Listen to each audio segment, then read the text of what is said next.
ಓಂ ಶ್ರೀ ಗಣೇಶ ಶಾರದಾ ಗುರುಭ್ಯೋ ನಮಃ. ಹರಿ ಓಂ ನಮಃ ಶಿವಾಯ. ನಮಸ್ಕಾರ. ನಾನು ಶ್ರೀಮತಿ ಸುಗುಣ, ಜ್ಯೋತಿಷ್ಯ ವಿದ್ವಾನ್ ಆಚಾರ್ಯ. ಮಕರ ರಾಶಿಯವರ ನಿಮ್ಮ ಜೀವನದ ಮುಖ್ಯವಾದಂತಹ ಹಂತಗಳಲ್ಲಿ ನಿಮಗೆ ಹಿನ್ನಡೆಯನ್ನು ನೀಡುವಂತಹ ಗ್ರಹಗಳ ದಶೆಕಾಲದಲ್ಲಿ ಭುಕ್ತಿ ಕಾಲವನ್ನು ತಿಳಿಸ್ತಾ ಇದ್ದೇನೆ.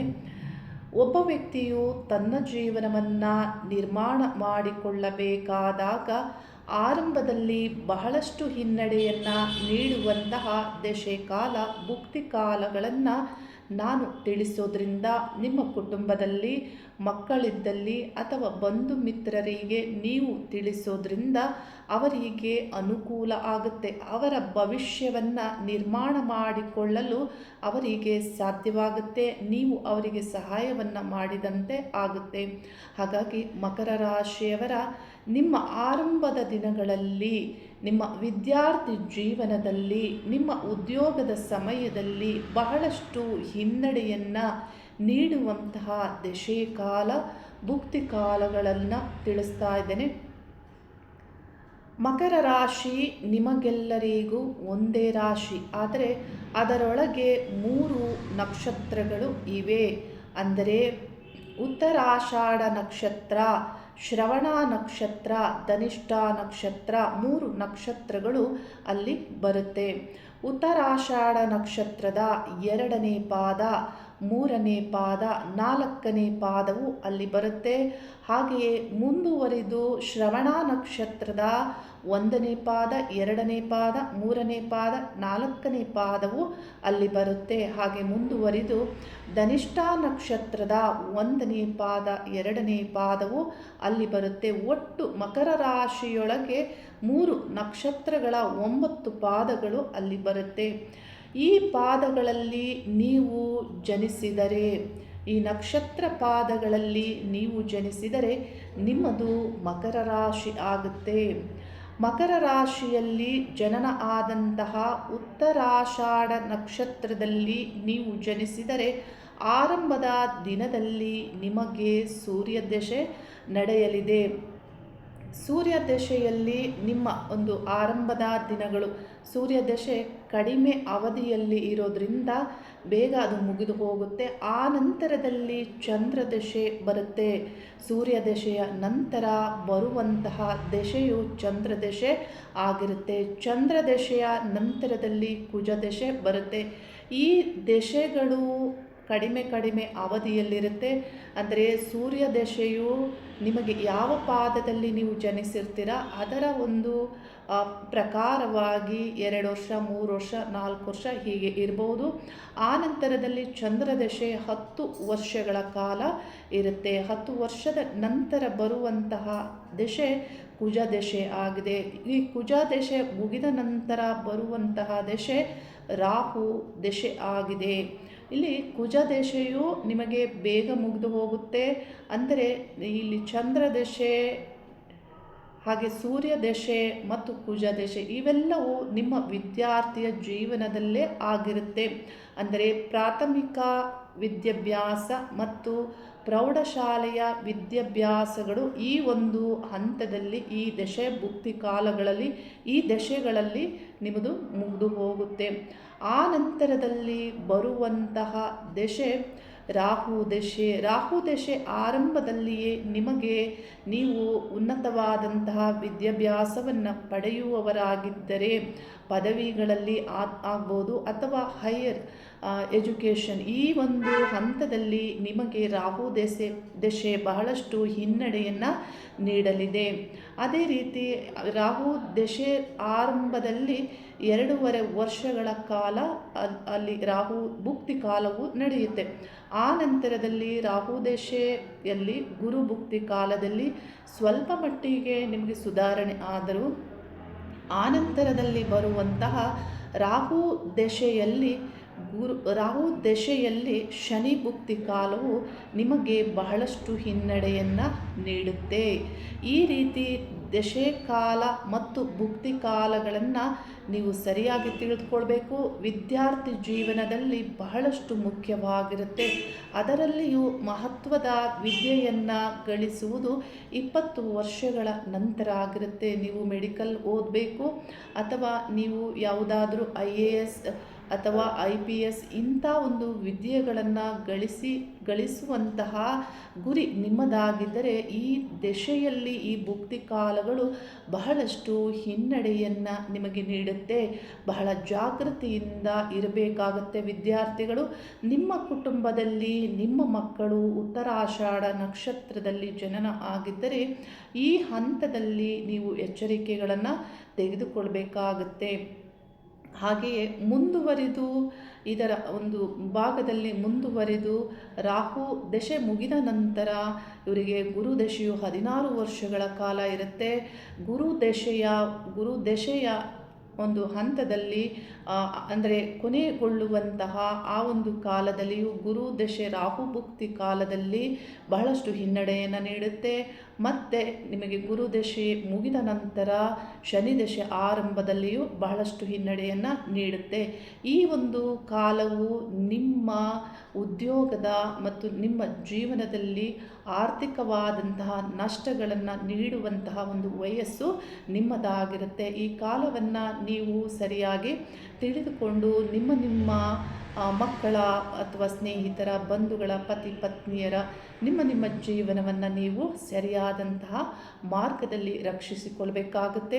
ಅದೇ ರೀತಿ ಮುಂದುವರೆದು ಶ್ರವಣ ನಕ್ಷತ್ರ ಬರುತ್ತೆ. ಉತ್ತರಾಷಾಢ ನಕ್ಷತ್ರ ಮುಗಿದ ನಂತರ ಶ್ರವಣ ನಕ್ಷತ್ರ ಬರುತ್ತೆ. ಶ್ರವಣ ನಕ್ಷತ್ರದ 4 ಪಾದಗಳು ಈ ರಾಶಿಯಲ್ಲಿ ಬರೋದ್ರಿಂದ ನಾನು ಶ್ರವಣ ನಕ್ಷತ್ರದ ಒಂದು ಜಾತಕವನ್ನು ಇಲ್ಲಿ ನಿಮಗೆ ಹಾಕಿ ಇದರ ಒಂದು ಉದಾಹರಣೆ ಸಹಿತವಾಗಿ ಇದರಲ್ಲಿ ಬರುವಂತಹ ದಶೆ ಕಾಲದಲ್ಲಿ ಭುಕ್ತಿ ಕಾಲಗಳಲ್ಲಿ ಗ್ರಹಗಳು ನೀಡುವ ಅಶುಭ ಫಲ ಮತ್ತು ಗೋಚಾರದಲ್ಲಿ ಈ ಗ್ರಹಗಳು ಜನ್ಮಜಾತಕಕ್ಕೆ ಯಾವ ರೀತಿ ಕನೆಕ್ಟ್ ಆಗಿ ಅಶುಭವನ್ನು ನೀಡ್ತವೆ, ಇದರಿಂದ ವಿದ್ಯಾರ್ಥಿಯ ಜೀವನದಲ್ಲಿ ಯಾವ ರೀತಿ ಹಿನ್ನಡೆಯನ್ನು ಅನುಭವಿಸಿದರು ಅನ್ನುವಂತಹ ವಿಷಯವನ್ನು ನಾನು ನಿಮಗೆ ತಿಳಿಸ್ತಾ ಇದ್ದೇನೆ. ಶ್ರವಣ ನಕ್ಷತ್ರದಲ್ಲಿ ಜನನ ಆದಂತಹ ಜಾತಕ ಅಂದರೆ ಇವರ ಜನನ 4ನೇ ದಿನಾಂಕ ಡಿಸೆಂಬರ್ ಮಾಸದಲ್ಲಿ 1997ರಲ್ಲಿ ಇವರು ಜನಿಸ್ತಾರೆ. ಸಂಜೆ ಅಂದರೆ 7:20 PM ಅಂದರೆ ರಾತ್ರಿ 7:20 PM ಈ ಒಂದು ಕಾಲದಲ್ಲಿ ಇವರು ಜನಿಸ್ತಾರೆ. ಬಹಳ ಗೌರವವಂತ ಕುಟುಂಬದಲ್ಲಿ ಜನನ ಆಗ್ತಾರೆ, ವಿದ್ಯಾವಂತರ ಕುಟುಂಬದಲ್ಲಿ. ಈ ಸ್ತ್ರೀಯು PU ವರೆಗೆ ಇವರು ಚೆನ್ನಾಗಿ ಓದ್ತಾರೆ. PU ನಂತರದಲ್ಲಿ ಏನಾಗುತ್ತೆ ಅಂದರೆ ಆನಂತರದಲ್ಲಿ ಇವರು IAS ಮಾಡಬೇಕು ಅನ್ನುವಂತಹ ಗುರಿಯನ್ನು ಇಟ್ಟುಕೊಂಡು ಇವರು ಪದವಿಗೆ ಜಾಯ್ನ್ ಆಗ್ತಾರೆ. ಆ ಒಂದು ಕಾಲದಲ್ಲಿ ಇವರಿಗೆ ಕಾಲ ಸರಿಯಾಗಿ ನಡೀತಾ ಇರೋದಿಲ್ಲ. ಇಲ್ಲಿ ತಪ್ಪು ನಿರ್ಧಾರ ಆಗುತ್ತೆ. ಅಂದರೆ ಇವರ ಮನಸ್ಸಿನ ಇಚ್ಛೆಗಳು ಇದು ಬದಲಾಗ್ತಾ ಇರುತ್ತೆ. ಸರಿಯಾದ ನಿರ್ಧಾರಗಳನ್ನು ತೆಗೆದುಕೊಳ್ಳೋಕ್ಕೆ ಸಾಧ್ಯವಾಗುವುದಿಲ್ಲ. ಅಂತಹ ದಶೆಕಾಲದಲ್ಲಿ ಭುಕ್ತಿ ಕಾಲವು ನಡೀತಾ ಇತ್ತು.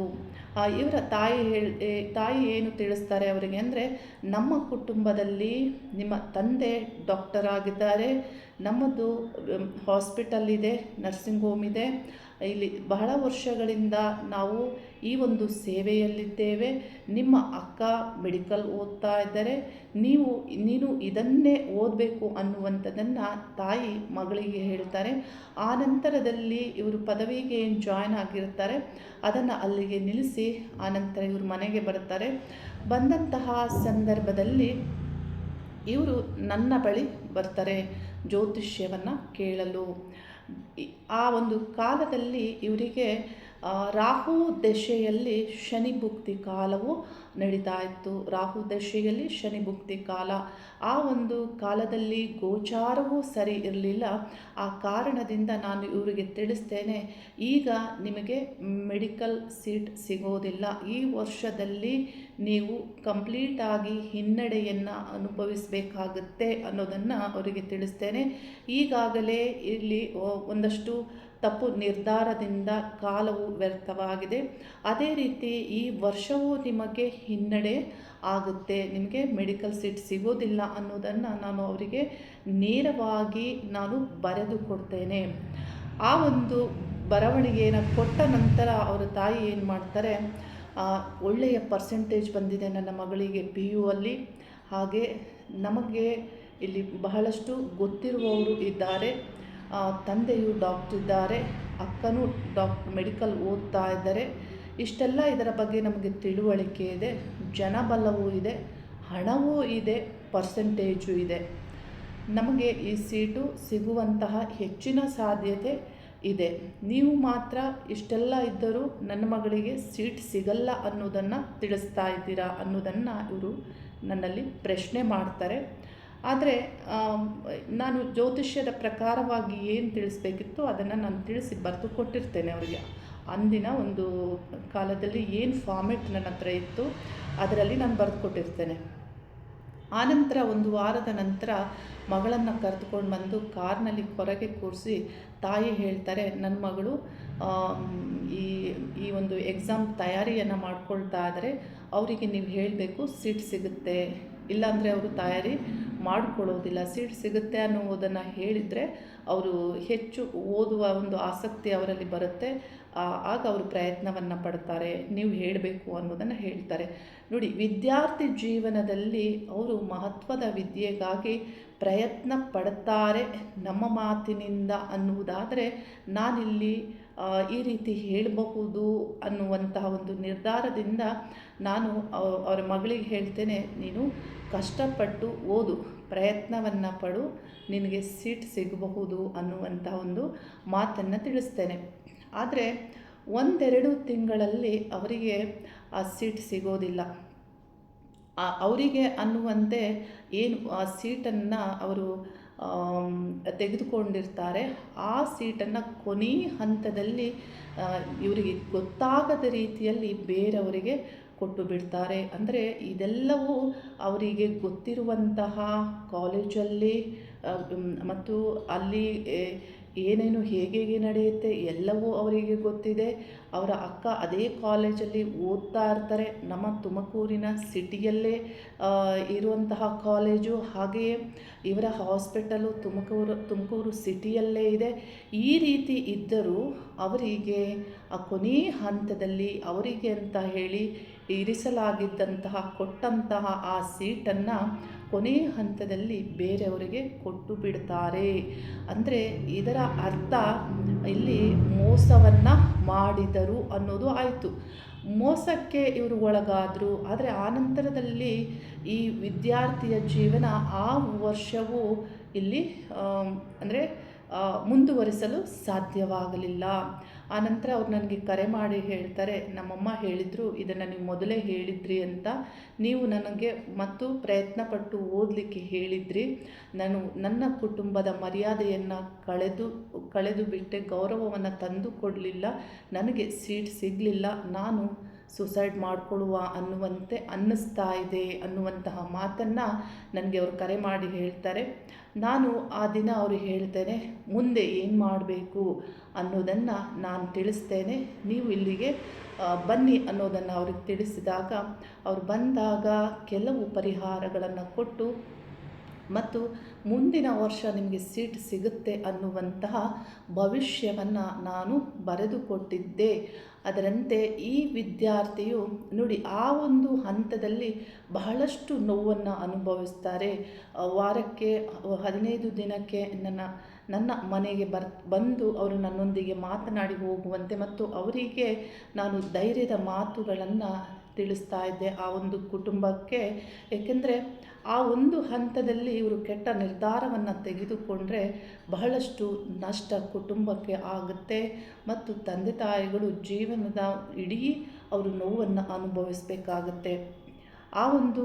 ಆ ಒಂದು ಸಂದರ್ಭದಲ್ಲಿ ನಾನು ಹೇಳಿದೆ, ನೆಕ್ಸ್ಟ್ ಇಯರ್ ನಿಮಗೆ ಸಿಗುತ್ತೆ.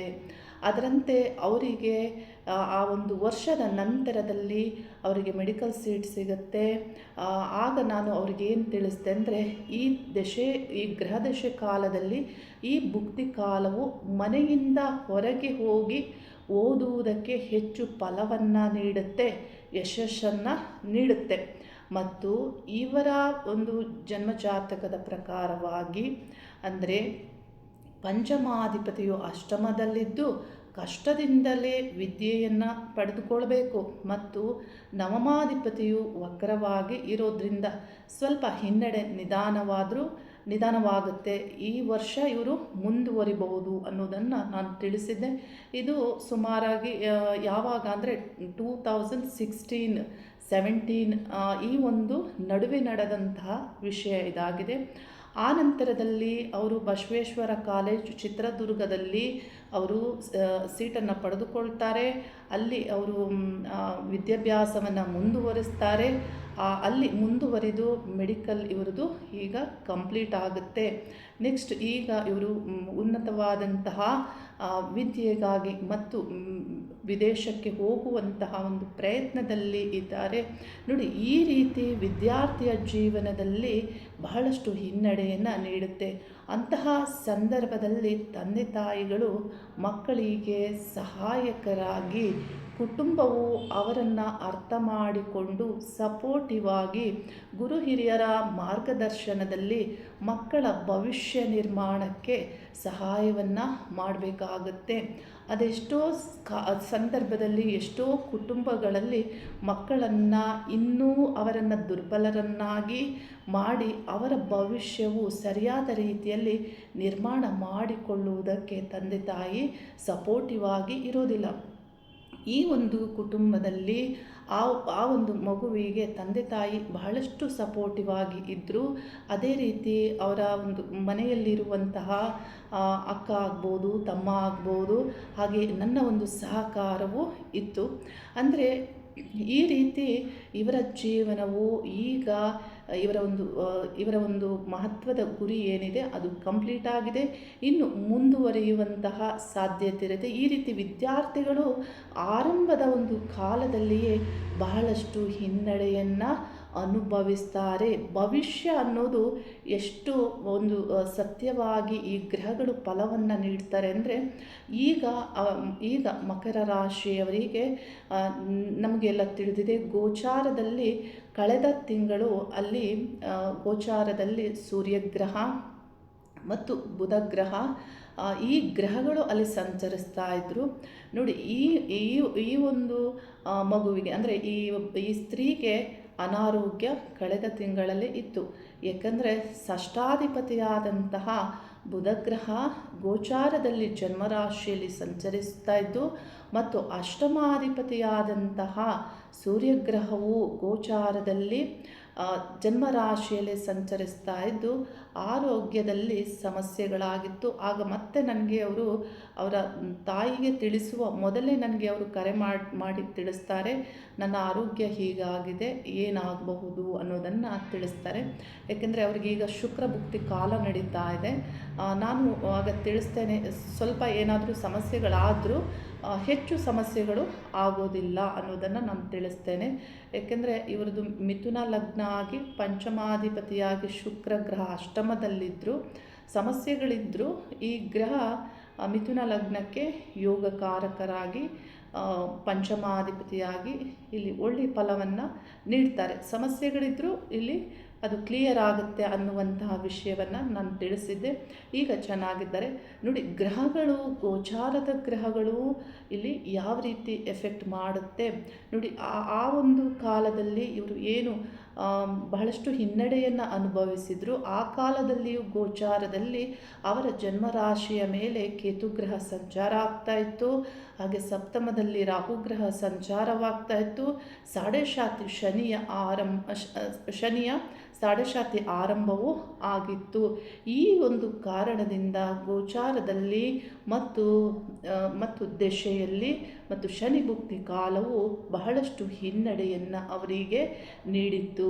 ಹಾಗಾಗಿ ಶ್ರವಣ ನಕ್ಷತ್ರದವರಾಗಿರ್ಬೋದು, ಉತ್ತರಾಷಾಢ ನಕ್ಷತ್ರದವರು ಮತ್ತು ಧನಿಷ್ಠ ನಕ್ಷತ್ರದವರು ನಿಮ್ಮ ಜೀವನವನ್ನು ಸರಿಯಾದ ರೀತಿಯಲ್ಲಿ ರೂಪಿಸಿಕೊಳ್ಬೇಕಾದದ್ದು ನಿಮ್ಮದೇ ಆದಂತಹ ಕರ್ತವ್ಯ. ನೋಡಿ, ಕುಟುಂಬದಲ್ಲಿ ತಂದೆ ತಾಯಿಗಳು ಮಕ್ಕಳ ಭವಿಷ್ಯವನ್ನು ಸರಿಯಾದ ಮಾರ್ಗದಲ್ಲಿ ರೂಪಿಸಬೇಕಾಗುತ್ತೆ. ಅದೇ ರೀತಿ ನೀವು ಆ ಪ್ರಯತ್ನವನ್ನು ನೀವು ಮಾಡ್ಕೋಬೇಕಾಗುತ್ತೆ. ನಿಮ್ಮ ಬಗ್ಗೆ ನಿಮಗೆ ಕೇರ್, ಅಂದರೆ ನಿಮ್ಮ ಸೆಲ್ಫ್ ಕೇರ್ ಅನ್ನೋದು ಇರಬೇಕಾಗುತ್ತೆ. ಆಗಿದ್ದು ಆಗಲಿ ಅನ್ನುವಂತೆ ನಿಮ್ಮ ಜೀವನ ಇರಬಾರ್ದು. ಬಹಳಷ್ಟು ಒಂದು ಕ್ಲಾರಿಟಿಯಿಂದ ಇಲ್ಲಿ ಒಂದು ವ್ಯವಸ್ಥಿತವಾಗಿ ಒಳ್ಳೆಯ ಮಾರ್ಗದಲ್ಲಿ ಒಳ್ಳೆಯ ಪ್ರಯತ್ನದಿಂದ ನಡಿಬೇಕಾಗುತ್ತೆ. ಇಲ್ಲವಾದಲ್ಲಿ ಗೊತ್ತು ಗುರಿ ಇಲ್ಲದೆ ನಿಮ್ಮ ಜೀವನವನ್ನು ನಡೆಸಲು ನೀವು ಮುಂದಾದರೆ ಹೀಗೆ ಈ ಗ್ರಹಗಳ ದಶೆಕಾಲ ಭುಕ್ತಿ ಕಾಲಗಳಲ್ಲಿ ಬಹಳಷ್ಟು ಹಿನ್ನಡೆಯನ್ನು ನೀಡುತ್ತೆ. ಅದೇ ರೀತಿ ಧನಿಷ್ಠ ನಕ್ಷತ್ರದಲ್ಲಿ ಜನನ ಆದವರಿಗೆ ಪ್ರಾರಂಭದಲ್ಲಿ ಕುಜ ದಶೆ ನಡೀತಾ ಇರುತ್ತೆ. ಪ್ರಾರಂಭದಲ್ಲೇ ಇವರು ಜನ್ಮ ಆದಂತಹ ಆ ಮಗು ಬಾಲ್ಯದಲ್ಲೇ ಬಹಳಷ್ಟು ಹಠವನ್ನು ಮಾಡುತ್ತೆ. ಏಕೆಂದರೆ ಕುಜ ದಶೆ ನಡೀತಾ ಇರುತ್ತೆ. ಕುಜ ದಶೆ ಮುಗಿದ ನಂತರ ರಾಹು ದಶೆ ಆರಂಭ ಆಗುತ್ತೆ. ಈ ರಾಹು ದಶೆಯಲ್ಲಿಯೂ ಮಕ್ಕಳು ಈ ಕಂಟ್ರೋಲ್ಗೆ ಬರೋದೇ ಇಲ್ಲ, ತಂದೆ ತಾಯಿಗಳ ಮಾತನ್ನು ಕೇಳೋದಿಲ್ಲ. ಆಗಲೂ ಇವರಿಗೆ ಸಮಸ್ಯೆಗಳು ಆಗುತ್ತೆ. ವಿದ್ಯಾಭ್ಯಾಸ ಮತ್ತು ಅನಾರೋಗ್ಯದ ಸಮಸ್ಯೆಗಳು ಮತ್ತು ಕುಟುಂಬದಲ್ಲಿ ಇನ್ನಿತರ ಬಾಧೆಗಳು ಪ್ರಾರಂಭ ಆಗುತ್ತೆ. ಈ ರಾಹುದಶೆ ಆರಂಭದಲ್ಲಿಯೂ ಹಾಗೆಯೇ ರಾಹುದಶೆ ಶನಿ ಭುಕ್ತಿ ಕಾಲದಲ್ಲಿಯೂ ಬಹಳಷ್ಟು ಸಮಸ್ಯೆಗಳು ವಿದ್ಯಾರ್ಥಿ ಜೀವನದಲ್ಲಿಯೇ ನಡೆಯುತ್ತೆ. ನೋಡಿ, ಆದಂತಹ ಸಣ್ಣ ಸಮಸ್ಯೆ ದೊಡ್ಡದಾಗುವಂತಹ ಸಾಧ್ಯತೆ ಇರುತ್ತೆ. ನನ್ನ ಕಚೇರಿಗೆ ನಿನ್ನೆ ಬೆಂಗಳೂರಿಂದ ಒಬ್ಬರು ಕ್ಲೈಂಟ್ ಬರ್ತಾರೆ. ಅವರ ಜೀವನದಲ್ಲಿ ಅವರು ವಿದ್ಯಾರ್ಥಿಯಾಗಿರುವಾಗ ಅವರು ಮಕರ ರಾಶಿಯವರಲ್ಲ, ತುಲಾ ರಾಶಿಯವರು. ತುಲಾ ರಾಶಿಯವರಿಗೂ ವಿದ್ಯಾರ್ಥಿ ಜೀವನದಲ್ಲಿ ರಾಹು ಅಂದರೆ ಗುರು ದಶೆಯಲ್ಲಿ ರಾಹು ಭುಕ್ತಿ ನಡೆಯುತ್ತೆ.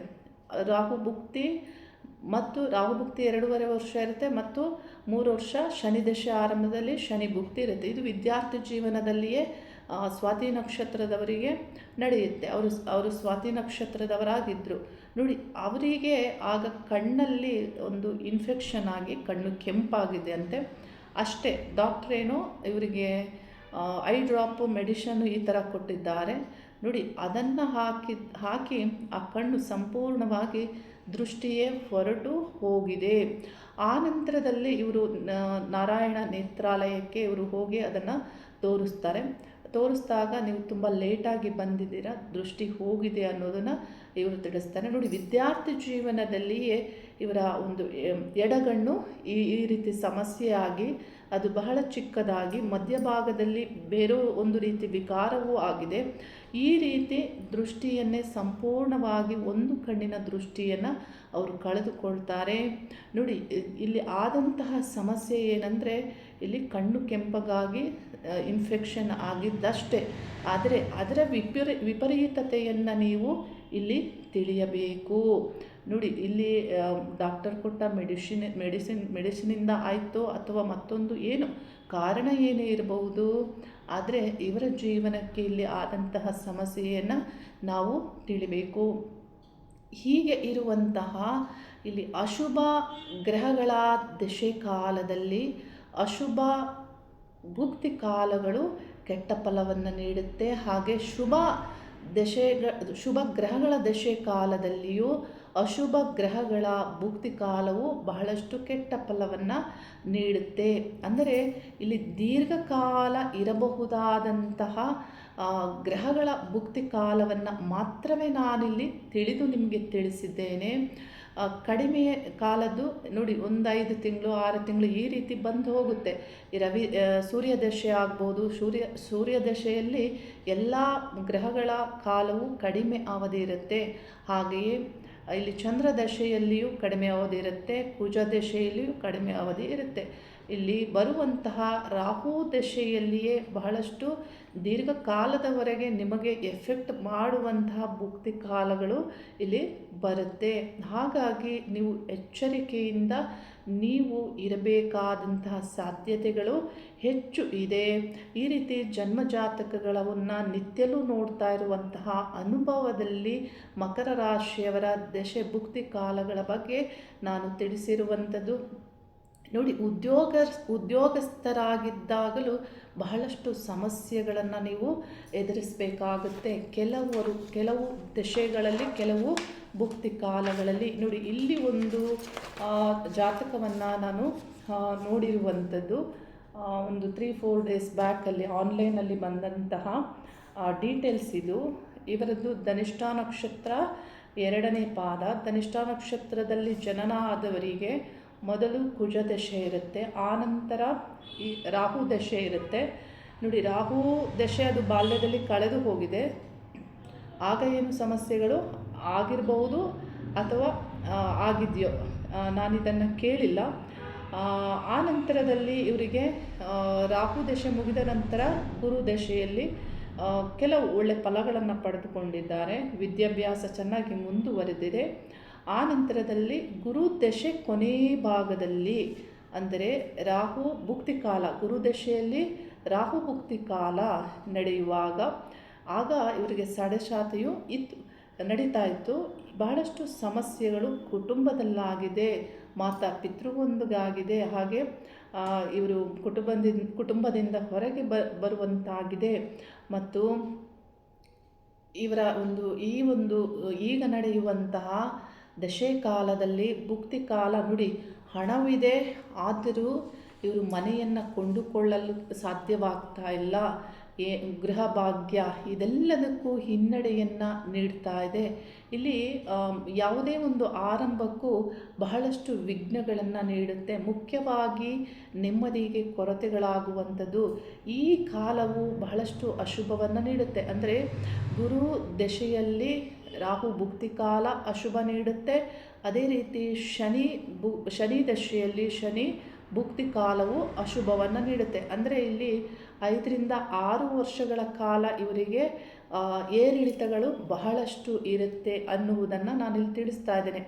ಇವರ ಉದ್ಯೋಗದ ಒಂದು ಜೀವನದಲ್ಲಿ, ಉದ್ಯೋಗ ಜೀವನ ಮತ್ತು ವಿವಾಹ ಆಗಿ ಇವರ ಮಧ್ಯವಾದಂಥ ಒಂದು ಜೀವನದಲ್ಲಿ ಇರ್ತಾರೆ. ಈ ಸಮಸ್ಯೆಗಳಿಂದ ನೀವು ಜಾಗೃತರಾಗಿ ಇರಬೇಕಾಗತ್ತೆ. ನೋಡಿ, ಇಂಥ ಕಾಲಗಳಲ್ಲಿ ನೀವು ಇನ್ವೆಸ್ಟ್ ಮಾಡುವಂಥದ್ದು ಅಥವಾ ನಿಮ್ಮ ಹತ್ರ ಇರುವಂಥದ್ದನ್ನು ಸಂಪೂರ್ಣ ಕಳೆದುಕೊಳ್ಳುವಂತಹ ಸಾಧ್ಯತೆಗಳು ಇರುತ್ತೆ. ಹಾಗಾಗಿ ಜಾಗೃತರಾಗಬೇಕಾಗತ್ತೆ. ನಿಮ್ಮ ಜನ್ಮಜಾತಕವನ್ನು ಉತ್ತಮ ಜ್ಯೋತಿಷಿಯ ಬಳಿ ಪರಿಶೀಲಿಸಿಕೊಳ್ಳಿ. ದಶಕಾಲ ಭುಕ್ತಿ ಕಾಲಗಳನ್ನು ನೀವು ಸರಿಯಾಗಿ ತಿಳಿದುಕೊಂಡು ನಿಮ್ಮ ಭವಿಷ್ಯವನ್ನು ಸರಿಯಾದ ರೀತಿಯಲ್ಲಿ ನಿರ್ಮಾಣ ಮಾಡಿಕೊಂಡು ನಿಮ್ಮ ಜೀವನದಲ್ಲಿ ಉನ್ನತಿಯನ್ನು ನೀವೇ ಕಂಡುಕೊಳ್ಬೇಕಾಗಿದೆ. ಮಕರ ರಾಶಿಯ ಪ್ರತಿಯೊಬ್ಬರಿಗೂ ಶುಭವಾಗಲಿ. ಉತ್ತಮವಾದಂತಹ ಚಿಂತನೆಗಳು ನಿಮ್ಮ ತ್ರಿಕರಣ ಶುದ್ಧಿಯಿಂದ ಬರಲಿ. ನಿಮ್ಮಲ್ಲಿ ಬರುವಂತಹ ಆಲೋಚನೆಗಳು ಯಶಸ್ವಿಯಾಗುವಂತಿರಬೇಕು. ನಿಮ್ಮ ಇಚ್ಛೆಗಳು ಪಡೆದುಕೊಳ್ಳುವಂತೆ ಇರಬೇಕು ಅನ್ನುವಂತಹ ಆಲೋಚನೆಗಳಿಂದ ನಾನು ಶಿವನಾರಾಯಣರಲ್ಲಿ ಪ್ರಾರ್ಥನೆ ಮಾಡ್ತೇನೆ, ಪ್ರಕೃತಿಯಲ್ಲಿ ಪ್ರಾರ್ಥನೆ ಮಾಡ್ತೇನೆ. ಶುಭವಾಗಲಿ. ಹರಿ ಓಂ ನಮಃ ಶಿವಾಯ.